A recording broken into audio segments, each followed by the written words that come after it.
Right guys, so here we are back in Microsoft Flight Simulator 2020. Now I know Microsoft Flight Simulator 2024 is around the corner, but until that comes out I am going to play this again. Now I do have the Takeoff X40 Bhaptics vest on me and it is connected to Flight Simulator 2020. I've also now put the Cessna yoke back. This is the CH yoke. I do have a Honeycomb Alpha Flight Yoke as well, which I'm now going to put up for sale because although it's more precise and it looks and feels phenomenal, it's just a little bit heavy for the Yaw VR. So what ends up happening is, because it's quite big over here, the yoke comes out quite a bit and it's very front heavy, and it means I've got to put more weights on the back. So I'm going to put that up for sale. It's going to be on my eBay account, so if you look in the link in the description, you'll get a link to the flight yoke. You can see what I'm selling. In the meantime, I'm going to stick with this CH yoke because it's light, and that's what I need right now, is a light yoke for this motion simulator. So let's give this one a go. Now we're going to go for the Cessna obviously, and I'm going to go for some VFR navigation. We're going to go for the first solar navigation again. Let's give it a go and see how we get on. At the moment there's no vibration, there's no nothing, I can't feel anything on the seat. Right, I'm ready to fly, let's go. Let's just put this. Are you ready for this? You are going solo on a full VFR flight. From takeoff to touchdown, it's all you. Okay. You'll be departing Flagstaff Pulliam Airport, handling every navigational step on your way to Sedona. Okay. It's the return trip from your previous lessons. You'll be flying over the same landmarks. You remember them? Up in there. The highway, Munns Park Golf Club. Choose whatever you're confident with. Dead reckoning, landmark navigation, or both. Not sure what happened This there. is what you've trained for. Just remember everything you've learned. And most of all, enjoy the ride. Okay. Well, let's go. We're off. Oh yes.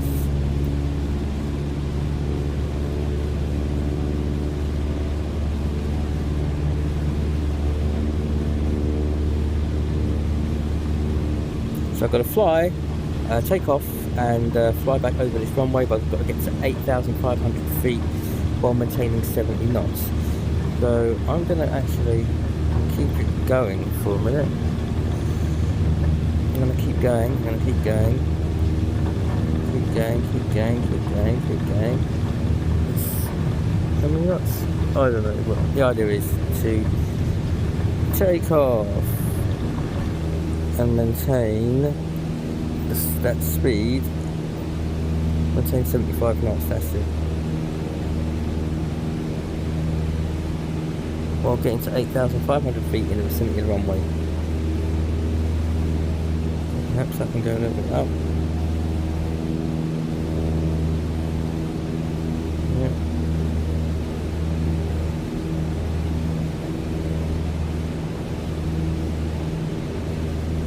This does feel very good. I can't feel much in the vest, to be honest, at the moment. I'm not sure what I'm supposed to be feeling. I think there's other options that you can take to feel the engines and stuff like that, but realistically, would you really feel an engine in your chest when you're sitting in it? I've been in a real Cessna, and from what I remember, no you don't. So yeah. Now I could hit the vibration feature on the Yaw, but that's just too much. It will annoy my neighbours downstairs, and I don't think it's very realistic. Whereas this is fairly realistic as it is. Yeah, we're climbing still. Yeah, we're still going. We're still going. It's pretty good. Right now, I know the runway's behind us. Let's go for the runway, shall we? Oh. Have to pitch forward a little bit. Now I really should use trim and that on this, but I'm not going to. I'm just going to pull on the yoke and push on the yoke as much as possible when it comes to this sort of thing. Right, we're going to do a little bank. Try and pull up. We need to go the other way. keep my speed up, so I'm still climbing. It's not too bad as it goes. We've got to fly over the centre of the runway. I don't know where the runway is. It should have been directly behind me. It's quite a steep bank. Where is it? Climbing.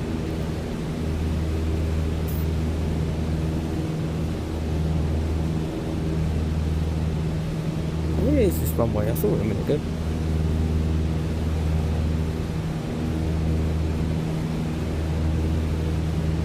Oh, there it is, right, okay, it's good.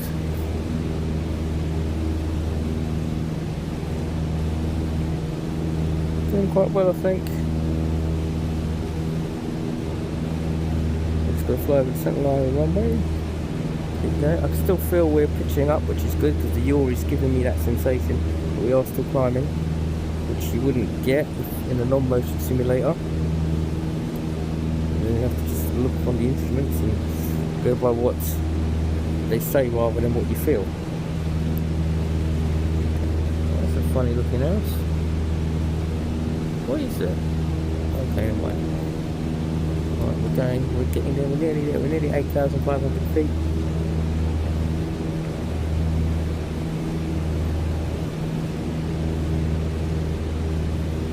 Yeah, doing alright, we're still climbing.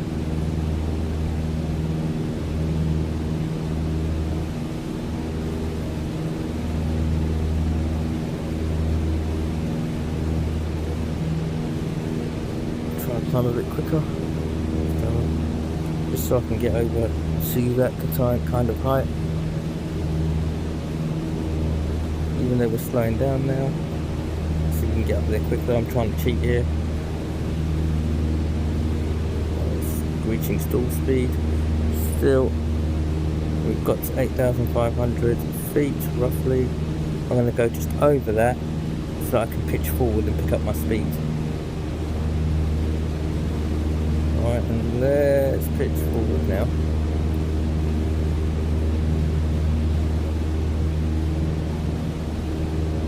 There's the runway centre line.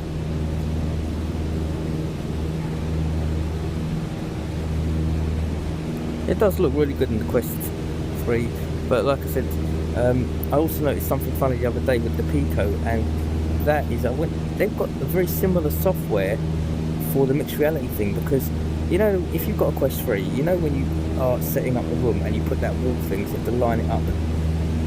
Pico have now got that as well. Right, I think I'm supposed to start the stopwatch.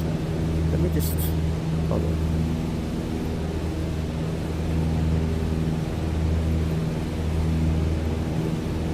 It's not starting. Oh shit. Right, hold on. That's just annoying. Wait a minute, hold on.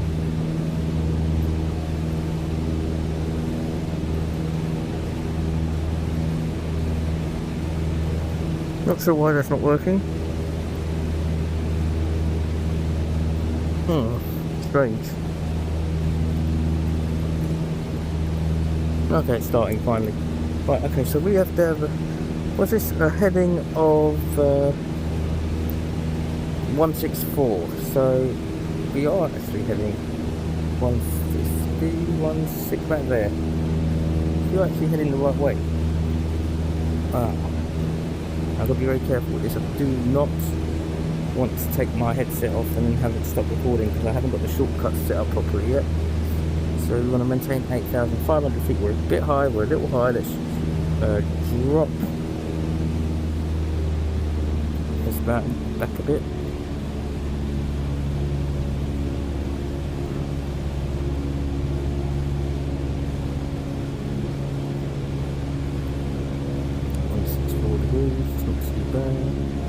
I've got to turn the hand tracking off because it's picking up my hands quite frequently, and that's why you're seeing the Meta logo and everything, which can be quite annoying at times.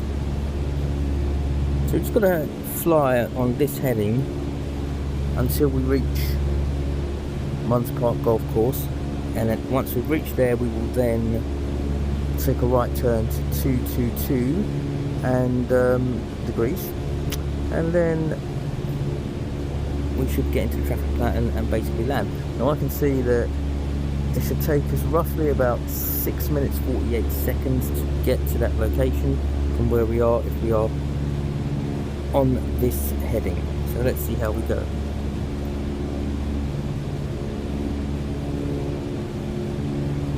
Right, little low. There we go.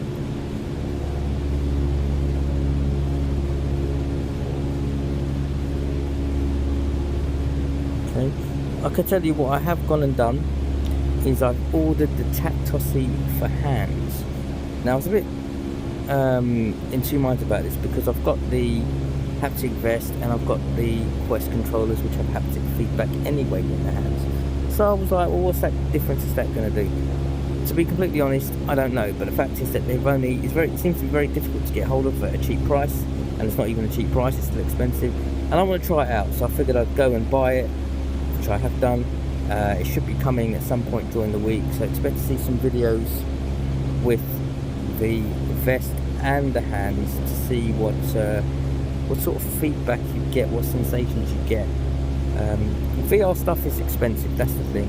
I don't know how long I'm going to keep the vest for, or the Takeoff hands, etc. But I might try and get, if I can over time get the vest, like all the attachments for the vest. So if I can get the feet and the arms, then I'll have a full set. So it'll be interesting to see what sort of immersiveness that can bring. Now, I was looking on Google to see what the main differences are between the Rouger and the Bhaptics one, which is what I've got. And they say that the Rouger is just, you know, it works with vibrations by just channeling the music that you're listening to, whatever sounds are coming through, to vibrate just against you, basically. Whereas Bhaptics, which is what I've got, is it's targeted areas and it's supposed to be a lot more immersive. It's not it can do audio to haptics, but that's not one of its stronger points because it was designed to be integrated with software, whereas Rouger can pretty much get away with it. So what I'm going to do now is yeah, I'm going to see how we get on with this vest and everything else, and if I like it I'll keep it, and maybe in time it'll be worth something, and if I don't like it, then of course well, you'll see it up for sale. I'll put another video up and it will be up for sale, but let's see how we go. In the meantime, the only thing that's going up for sale at the minute is the Honeycomb Alpha Flight Yoke, and that is in very good condition because I've hardly used it, but I would like to have used it on here. I have tried it, but like I said, it's a bit of a monster to put on here because of the weight and because of the size of it compared to the CH Yoke. The CH Yoke, yes, it could be a little bit more toy-like, but it's light and I can play Flight Simulator with no issues, so I'm tending to stick with it for now. Right, I'm going to go a bit more this way, I think, because we're heading on the 150, 160. I think the airport is by the mountains, from what I can remember. We've got about another minute or so before we've reached Munns Park Golf Course.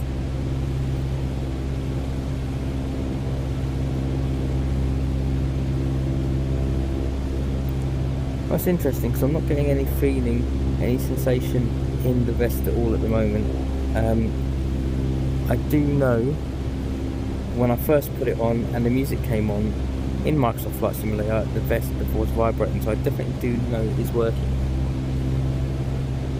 It's just that it's not giving a lot of feedback. It really just depends on what plane you've got and what you've set it up as.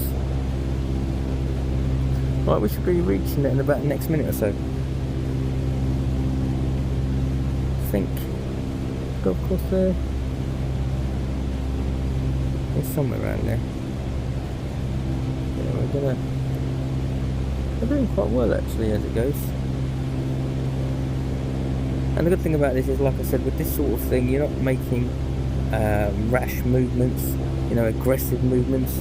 It's very gentle. You've got to be on the yoke. So even though I've only got the yoke drilled into my platform with one screw, I'm not moving it enough or aggressively enough for it to move out of position.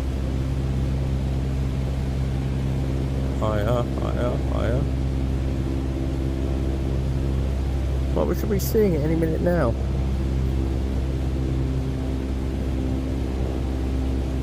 Maybe we'll go up a little bit. There it is.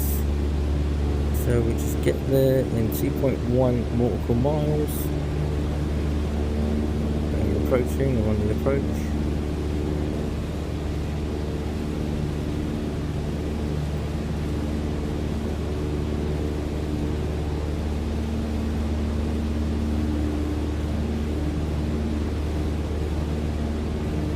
And it does really feel like you're flying here in the Yaw. Seriously, it does feel that way.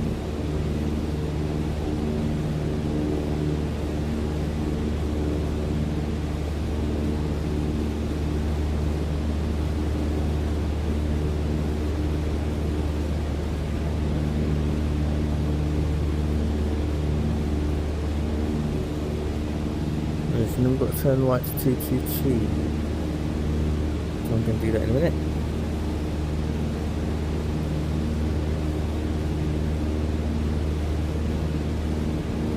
Doing quite well here.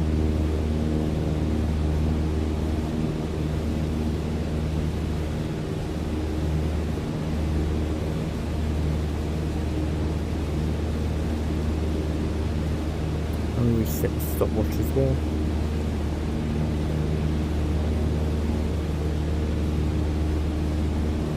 Okay, restart stopwatch.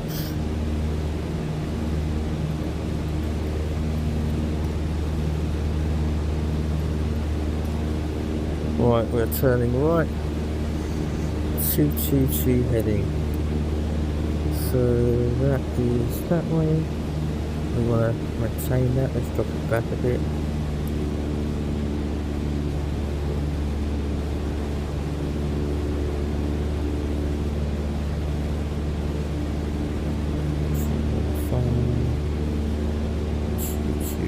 Back here, somewhere around here anyway.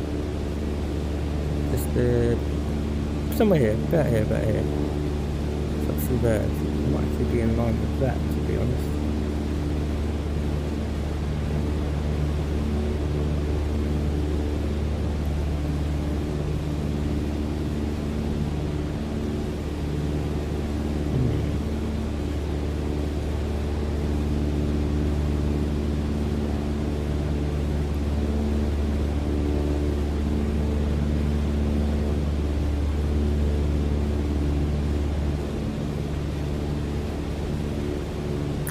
So we're looking at 4 minutes 57, 5 minutes on here.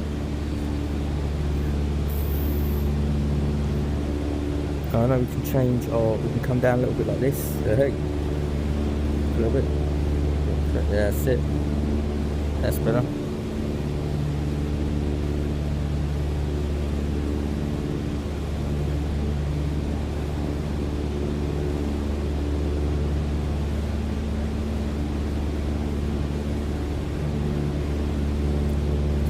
Much.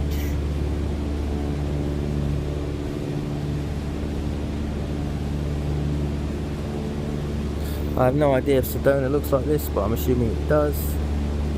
Right, let's go up a little bit.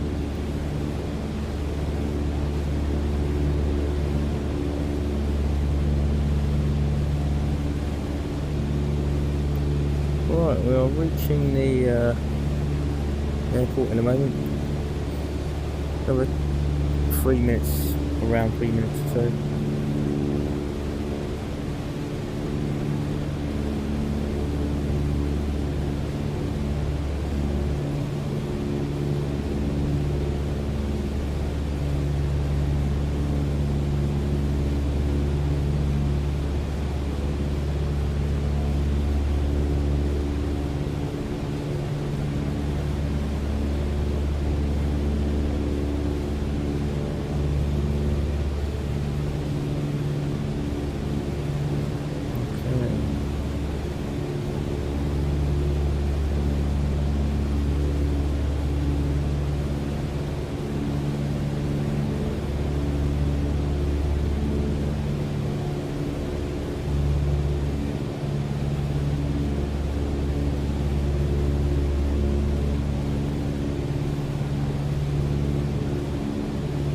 we're at the right height. There it is, the runway is just there. Got to fly over the centre of the runway. You can see it there, I can see it right there, there's the runway there. I'm trying to maintain.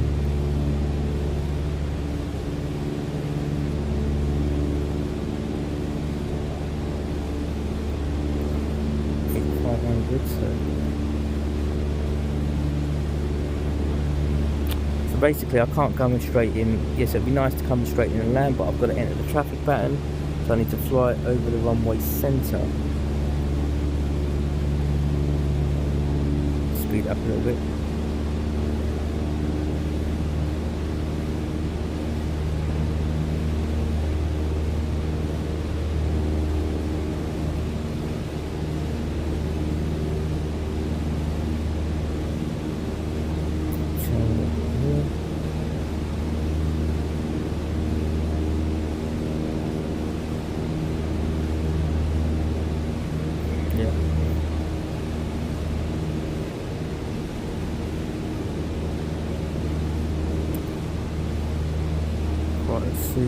I'm going to have to move the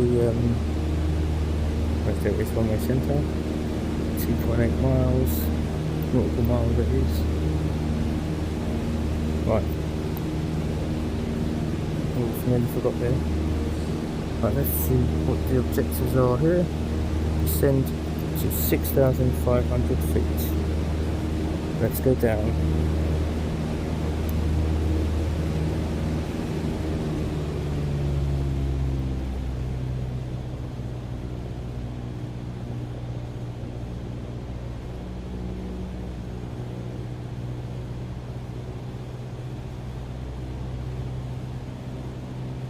I didn't see that because this objective thing is in the way.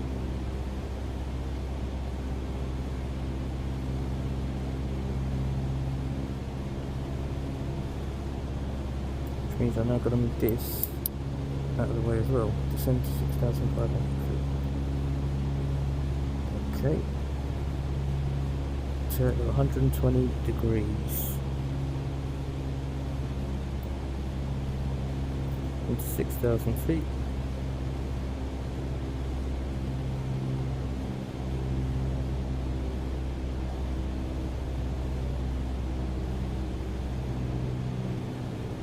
Okay, could have done that better. Should have moved that out of the way. It's so annoying.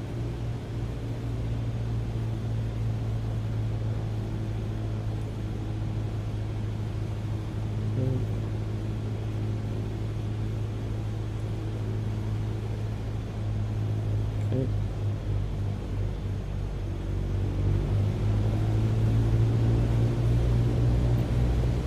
Down to 21.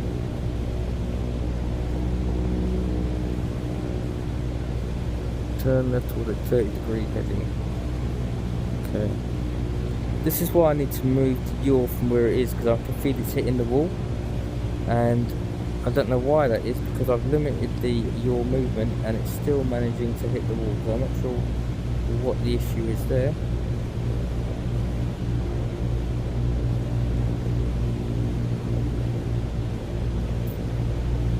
There it is.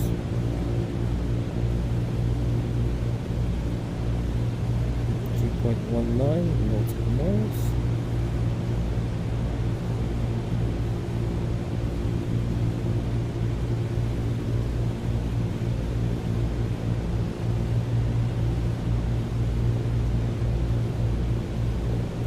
So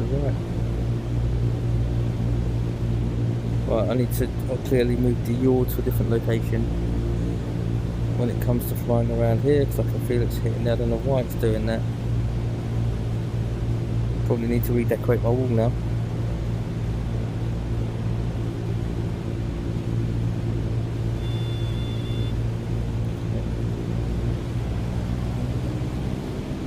Increase the power a bit.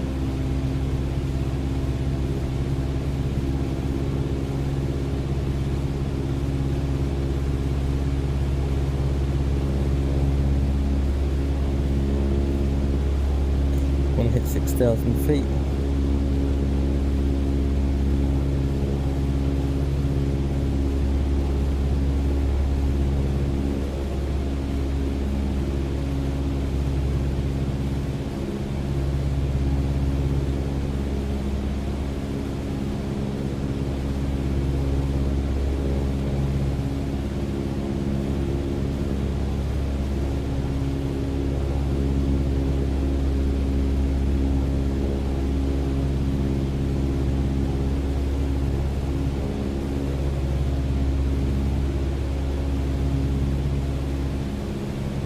Let's say 80 knots reach the end of the downward leg. I'm going to turn left in a minute.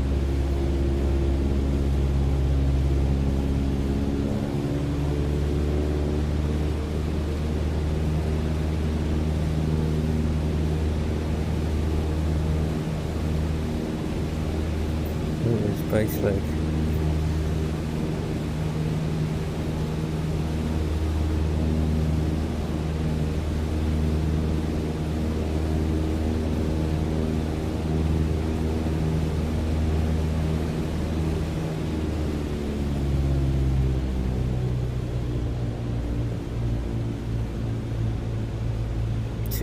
Knots, and just basically land the aircraft.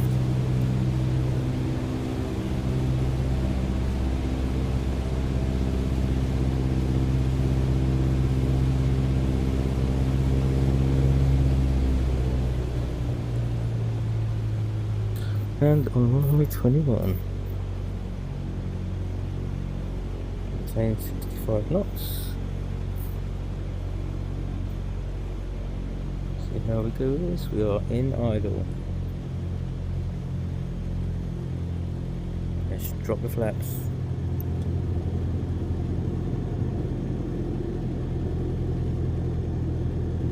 Now I can't actually feel anything on my vest at all. I don't know if it's actually active. I thought it would have been. Full flaps. Going down, we're going down, we're going down.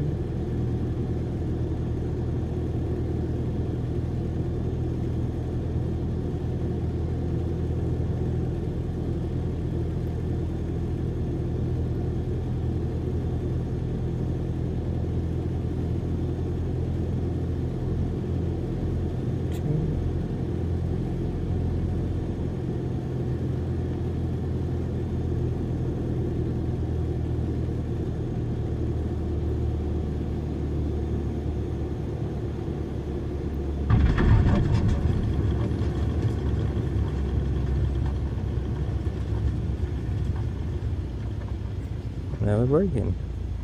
I'm not sure why it wasn't, it looks as though it is a problem with the vest, because it seemed to be connected, unless I've turned it off for some reason. Right, let's go a little bit further down.